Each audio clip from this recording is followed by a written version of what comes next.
Hey, how's it going, everybody? It's another video, as you can see. So as of late, I've been recommended on TikTok about some Titanic videos because, as you know, I am not a ship expert, but I am a big fan of ships and historical wise in that department. And pretty much, apparently, the Titanic switch theory is coming back into motion again, acting like it's fact. And I thought we went over this. I thought we've already proven the fact that the ships weren't switched. For those who are confused what I'm talking about here, actually, so for those who don't know, Titanic actually had two other sister ships, one the Olympic and then one the Britannic. We're not going to talk about the Britannic right now. That's I did a whole stream on that. I'll link it in the description, but it's a good one, But no, the theory goes that the Olympic and the Titanic were switched, apparently because the White Star Line saw the Olympic as this aging vessel, and they wanted to purposely somehow sink it to collect insurance money, which is insane because if you think about it, how can you purposely sink a ship by? Did they bribe the iceberg?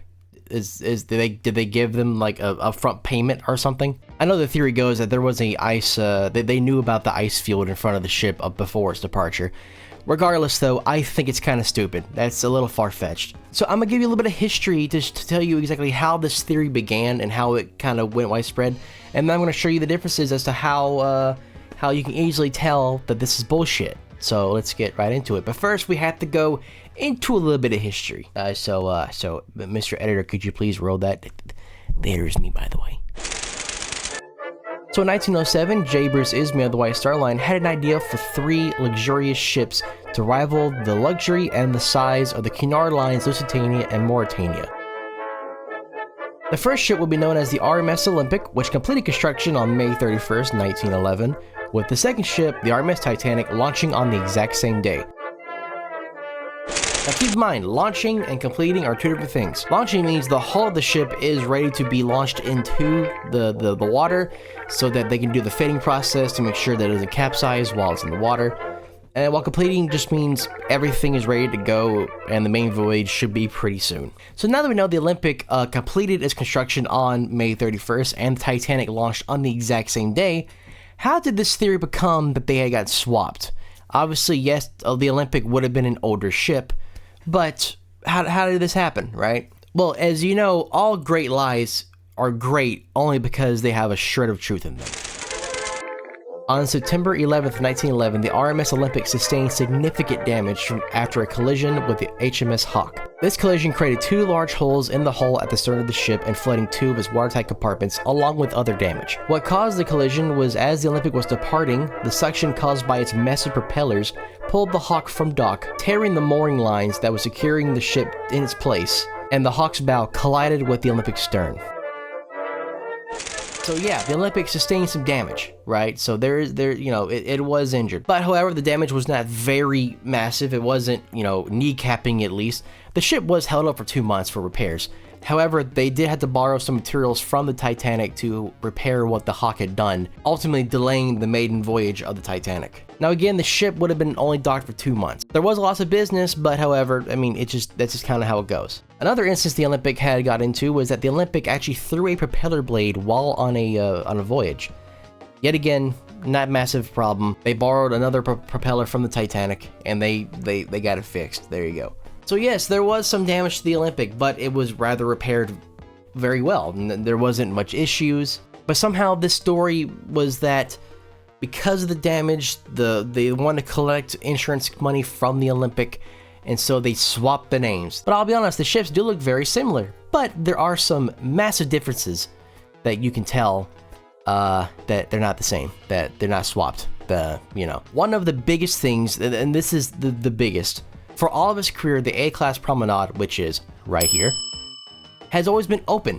It has open views. I imagine it'd be a beautiful place to walk and to look out on the open seas. However, the Titanic was also going to have an open promenade, but about a month before its maiden voyage, they decided to go ahead and close that off. And so those are the 2 biggest things. And so that is the biggest visual difference that you'll get between the 2 ships. And if you look on the wreckage today at the bottom of the ocean, the promenade is enclosed. So there you go. That should be your evidence. Oh, does that not tickle your fancy enough? Does that not quench your thirst for the truth enough? Well, how about this? So around 2012 or so, there was a documentary that came out pretty much explaining this theory, and this documentary was in favor of the conspiracy theory. And they had the fucking balls to show one of the worst animated things I've ever seen in my entire life. Both ships had their names engraved into the upper bow plates in letters 4 foot high. Examination of the wreck and the name Titanic shows that it is made of iron letters which have been riveted onto the original bow plates. With the passage of time, 2 of the letters have dropped off and been lost forever in the sediment of the seabed. At the place where they once were, engraved into the hull, are the letters M and P. And as you can tell, the animation is fucking terrible. By the way, it's all fake. Now, for those of you who don't know how letters were put on the ships back then, yes, the letters were actually engraved into the steel on the side plates. There's a video on YouTube right now you can look at where it shows the actual letters of the wreckage. Yes, it's kind of hard to see because, you know, the rusticles, the bacteria has been eating the ship away, essentially. But you can still see the letters TI at the very beginning. You still see TI. So yeah, like, I don't understand what they thought they were going to go with this one. But yeah, it's not true. And you know what? Just one more piece of evidence to prove to you that the ship on the bottom of the ocean is the Titanic. A few years ago, a team went out there and actually did full, real scans of the Titanic wreckage that look fantastic. It looks amazing. And those scans, I believe, are now being used for a little interactive game, which is kind of cool, not gonna lie. But for another little piece of history fact, when the ships were being laid down and being built, they were not known by their names or called by their names. They were called by shipyard numbers, or they were called by yard numbers. And of course, the Olympic, its number was 400, and then Titanic's was 401. And on this scan, you can look at the propeller that they scanned, and it obviously says 401 on it.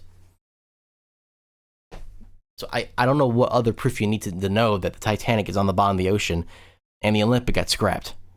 It never sunk. So yeah, that's my rant about the Titanic and Olympic switch theory. It's bullshit. If you haven't figured it out yet, it's bullshit. It's not real. So if you next time you're on YouTube or on TikTok and some dumbass is trying to say that it happened and like, oh, you never knew about this. Yeah, because it never happened. So just keep that in mind. Don't always believe what you hear on the internet. Now, this is the end of the video, but before I go, I will tell you right now that I will have a link in the description for a video of a whole documentary about the Olympic.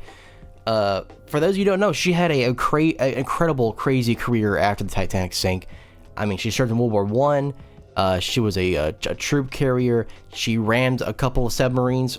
She ran one submarine, and then she sadly ran over a Nantucket light ship. But just watch the documentary. I'll have a link down below. Get yourself educated. And so yeah, I hope you like, subscribe. I hope you enjoyed it. I hope this I hope you were entertained and also educated at the same time. And I will see you all in the next one. Yeah, that's what YouTubers do nowadays, right? Yeah.